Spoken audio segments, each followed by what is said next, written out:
Hello everybody again. This video is starting with Ezekiel, getting into the early middle, or the middle primary uh, main prophets, Isaiah, Jeremiah, Ezekiel. So with Ezekiel, I'll read the preface, what this book is about, and it's a long one. These next three are long ones, so it's going to take a while to get through them all. The priest Ezekiel was among the Judeans that Nebuchadnezzar brought to Babylon in 597 BC. So he's the same time as Daniel. 5 years into this exile, God called Ezekiel to go to Israel, both those in Babylon and those back in Judea. Again, so that Israel is not a country, say, as it's a people. And speak my words to them. Ezekiel often brought this message by composing finely polished poetic oracles and speaking or perhaps singing them in public. But he also told stories with symbolic meanings, performed symbolic actions, and described extraordinary visions that he had received. The book of Ezekiel organizes these messages into three main parts: oracles of judgment against Israel, oracles against other nations, and then promises of Israel's restoration. These divisions are marked by references to the prophet losing and then regaining his ability to speak. A key vision near the beginning describes how God removed his presence from the Jerusalem temple because of Israel's evil. The oracles against the nations made it clear that though God's temple was destroyed, no one should conclude that God is not still in control of the world. Those who threaten his people will be defeated in the end. The book's closing promises confirm that God will renew the hearts of his people and refresh all life on the face of the earth, which is slowly beginning to do. Ezekiel's visions fit the ongoing drama of the Bible. A broken world will be healed when the Lord returns to live with his people in a land that has become like the Garden of Eden. But there, return to the Garden of Eden, is what it was supposed to be. Chapter 1. In my 30th year, in the 4th month on the 5th day, so 30 years old at this time, while I was among the exiles by the Kibar River, the heavens were opened and I saw visions of God. On the 5th of the month, there was the 5th year of the exiled king Jehoiakim, who either him or his father I sent to the light via the Mother Mary. He was trying to interfere with me. She came forth, pulled him aside, summoned him to her. He was powerless to resist, and summoned me to their side and asked me to send him to the light, which I did. So it was this one or the previous one. The son was. This is the son. The son was worse than the father, so I'm not sure which one. I can't remember which one it was that came to me. So anyways, it was the 5th year of the exile of this king. The word of the Lord came to Ezekiel the priest, the son of Buzi, by the Kebar River in the land of the Babylonians. There the hand of the Lord was on him. I looked, and I saw a windstorm coming out of the north, an immense cloud with flashing lightning and surrounded by brilliant light. The center of the fire looked like glowing metal, and in the fire was what looked like 4 living creatures. In appearance, their form was human, but each of them had 4 faces and 4 wings. Their legs were straight, feet were like those of a calf, and gleamed like burnished bronze. Under the wings, on their 4 sides, they had human hands. All 4 of them had faces and wings, and the wings of one touched the wings of another. Each one went straight ahead, they did not turn as they moved. Their faces looked like this. Each of the 4 had the face of a human being, and on the right side each had the face of a lion, on the left side the face of an ox. Each also had the face of an eagle. Such were their faces. Each had 2 wings spreading out upward, each wing touching that of the creature on either side. Each had 2 other wings covering its body. Each one went straight ahead. Wherever the spirit would go, they would go, without turning as they went. The appearance of the living creatures was like burning coals of fire or like torches. Fire moved back and forth among the creatures. It was bright, and lightning flashed out of it. The creatures sped back and forth like flashes of lightning. As I looked at the living creatures, I saw a wheel on the ground beside each creature with its 4 faces. This was the appearance and structure of the wheels. This is how these wheels looked. They sparkled like topaz, and all 4 looked alike. Each appeared to be made like a wheel intersecting a wheel. As they moved, they would go in any one of the 4 directions the creatures faced. The wheels did not change direction as the creatures went. Their rims were high and awesome, and all 4 rims were full of eyes all around. When the living creatures moved, the wheels beside them moved, and when the living creatures rose from the ground, the wheels also rose. Wherever the Spirit would go, they would go, and the wheels would rise along with him, because the spirit of the living creatures was in the wheels. When the creatures moved, so they also moved. When the creatures stood still, they also stood still. When the creatures rose from the ground, the wheels rose along with them, because the spirit of the living creatures was in the wheels. Twice they say that. Spread out above the heads of the living creatures were what looked something like a vault, sparkling like crystal and awesome. Under the vault their wings were stretched out one toward the other, and each had two wings covering its under the vault their wings were stretched out one toward the other, and each had two wings covering his body. When the creatures moved, I heard the sound of the wings, like the roar of rushing waters, like the voice of the Almighty, like the tumult of an army. When they stood still, they lowered their wings. Then there came a voice from above the vault over their heads as they stood with lowered wings. Above the vault over their heads was what looked like a throne of lapis lazuli, and high above on the throne was a figure like that of a man. I saw that from what appeared to be his waist up, he looked like glowing metal, as if full of fire. That from there down he looked like fire, the brilliant light surrounded him. Like the appearance of a rainbow in the clouds on a rainy day, so was the radiance around him.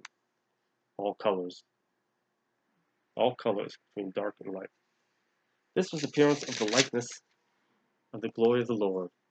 When I saw it, I fell face down, and I heard the voice of one speaking. Chapter 2. He said to me, Son of man, stand up on your feet, and I will speak to you. As he spoke, the Spirit came into me and raised me to my feet, and I heard him speaking to me. He said, Son of man, I am sending you to the Israelites, to a rebellious nation that has rebelled against me. They and their ancestors have been revolt against me to this very day. The people to whom I am sending you are obstinate and stubborn. Say to them, This is what the sovereign Lord says, and whether they listen or fail to listen, for they are a rebellious people, they will know that a prophet has been among them. And you, son of man, do not be afraid of them or their words. Do not be afraid, though briars and thorns are all around you, and you live among scorpions. Do not be afraid of what they say, or be terrified by them, though they are a rebellious people. You must speak my words to them, whether they listen or fail to listen, for they are rebellious. You, son of man, listen to what I say to you. Do not rebel like that rebellious people. Open your mouth and eat what I give you, which is what I do now, fully. People don't listen. People don't heed what I share, just like the prophets back then. Just continue to do it. That's what I'm instructed to do. Then I looked, and I saw a hand stretched out to me. In it was a scroll, which he unrolled before me. On both sides of it were written words of lament and mourning and woe. Well, he saw this in a vision. I just received this stuff and pass it on. Very similar to what's experienced. Chapter 3. And he said to me, Son of man, eat what is before you, eat this scroll, then go and speak to the people of Israel. So I opened up my mouth, and he gave me the scroll to eat. Then he said to me, Son of man, eat this scroll I am giving you, and fill your stomach with it. So I ate it, and it tasted as sweet as honey in my mouth. These words feel and taste and sound. He then said to me, Son of man, go now to the people of Israel and speak my words to them. You are not being sent to a people of obscure speech and strange language, but to the people of Israel, not to many peoples of obscure speech and strange language, whose words you cannot understand. So in other words, to his people to understand, speak the same language. Surely, if I had sent you to them, they would have listened to you. But the people of Israel are not willing to listen to you because they are not willing to listen to me. For all the Israelites are hardened and obstinate. I speak Israelites at this point, meaning everybody. But I will make you as unyielding and hardened as they are. I will make your forehead like the heart of stone, harder than flint. Do not be afraid of them or terrified by them, though they are a rebellious people. So he's hardened me to their rejection, to their not listening, to not understanding, refusing to understand, refusing to believe, refusing to heed the words. He's hardened me to, made me like them in that respect. Really to protect myself, protect me. And he said to me, Son of man, listen carefully and take to heart all the words I speak to you, which I do. Go now to your people in exile and speak to them. Say to them, this is what the sovereign Lord says, whether they listen or fail to listen. This is what I do. All this is what I share is what from the Lord says. Believe me or not believe me. Then the Spirit lifted me up, and I heard behind me a loud rumbling sound as the glory of the Lord rose from the place where it was standing. It was the sound of the wings of the living creatures brushing against each other, and the sound of the wheels beside them, a loud rumbling sound. The Spirit then lifted me up and took me away, and I went in bitterness, and in the anger of my spirit, with the strong hand of the Lord on me. I came to the exiles who lived at Tel Aviv near the Kebar River, and there, where they were living, I sat among them for 7 days, deeply distressed. So he was moved by the Spirit, transported. At the end of 7 days, the word of the Lord came to me. Son of man, I have made you a watchman for the people of Israel. So hear the word I speak and give them warning from me. When I say to a wicked person, you will surely die, and you do not warn them or speak out to dissuade them from their evil ways in order to save their life, that wicked person will die for their sin, and I will hold you accountable for their blood.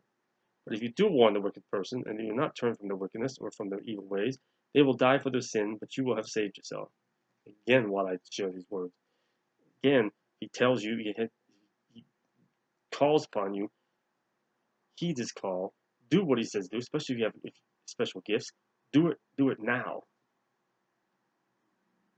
And if, excuse me, excuse me, if they don't heed it, they don't listen, it's on them, not on you. You've done what you're supposed to do. You're blessed. But if you go and you don't do it, you don't speak out to try to do it, you don't do what he's instructed you to do, then it's on you, not on them.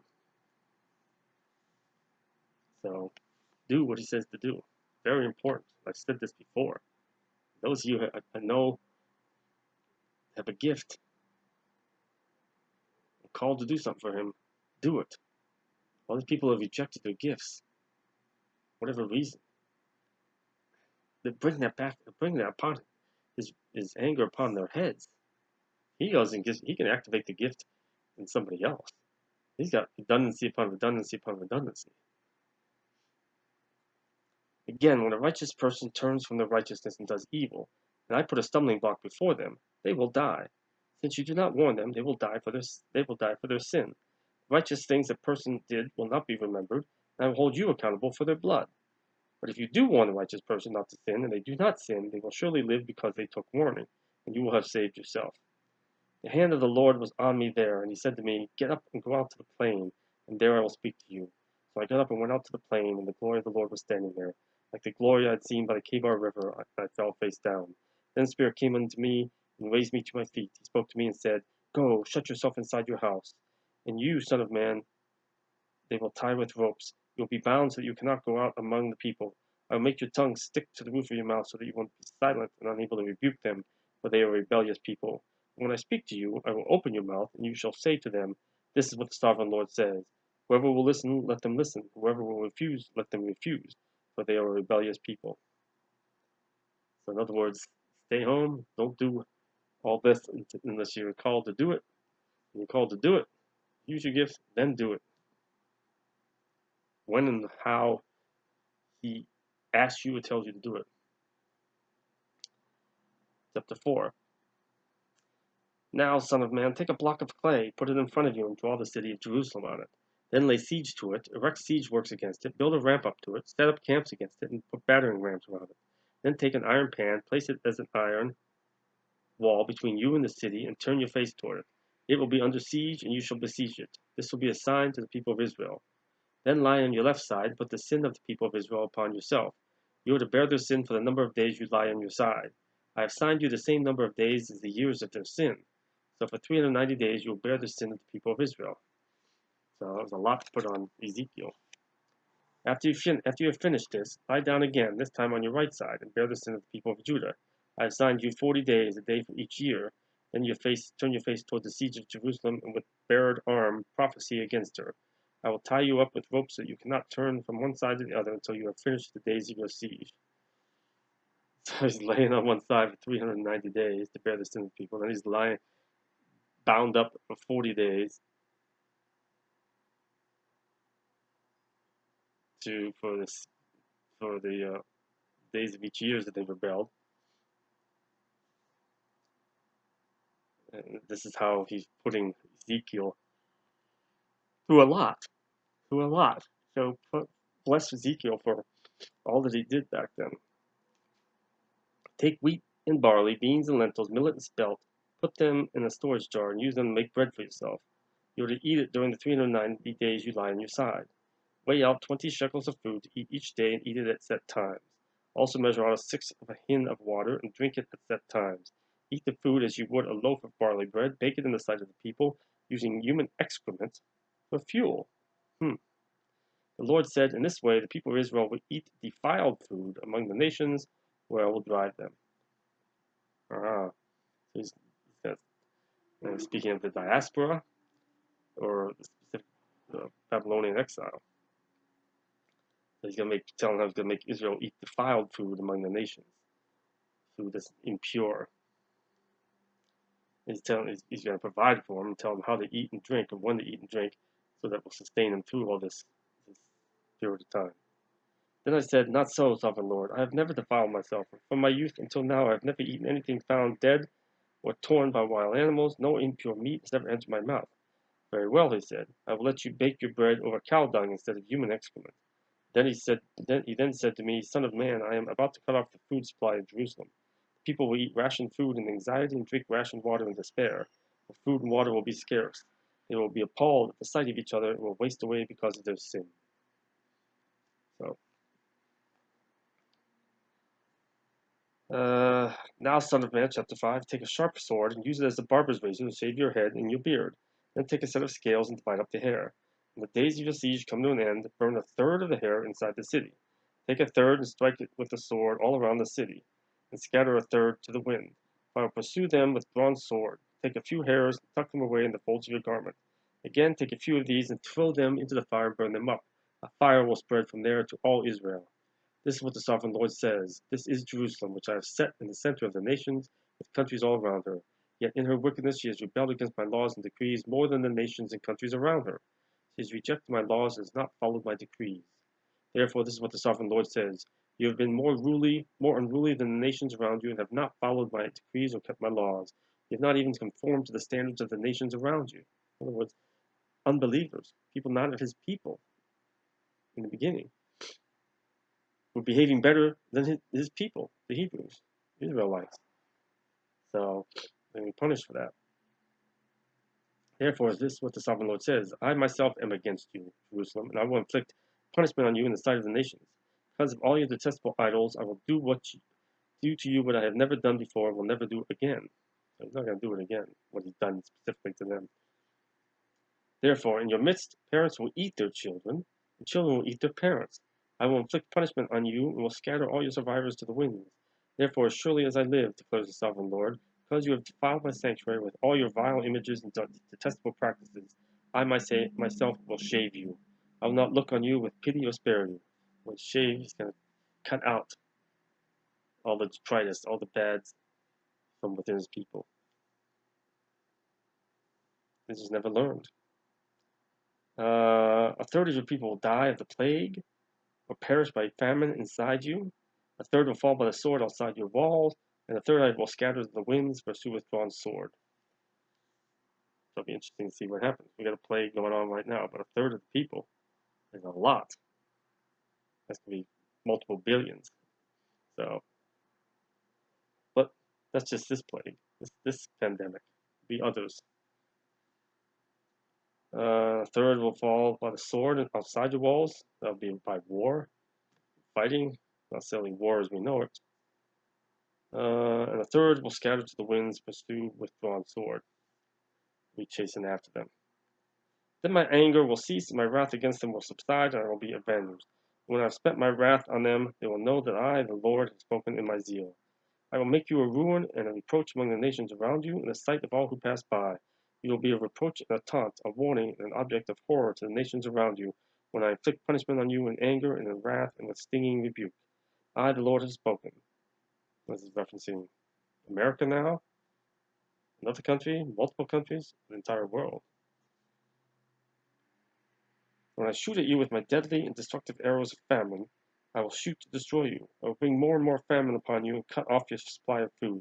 I will send famine and wild beasts against you, and they will leave you childless. Plague and bloodshed will sweep through you, and I will bring the sword against you. I, the Lord, have spoken. Now, this is for back then. It's happened multiple times throughout history. Word of the Lord, thank you, Jesus Christ. Praise God. Praise God. So, very easily pertaining to today as well. Revelations time.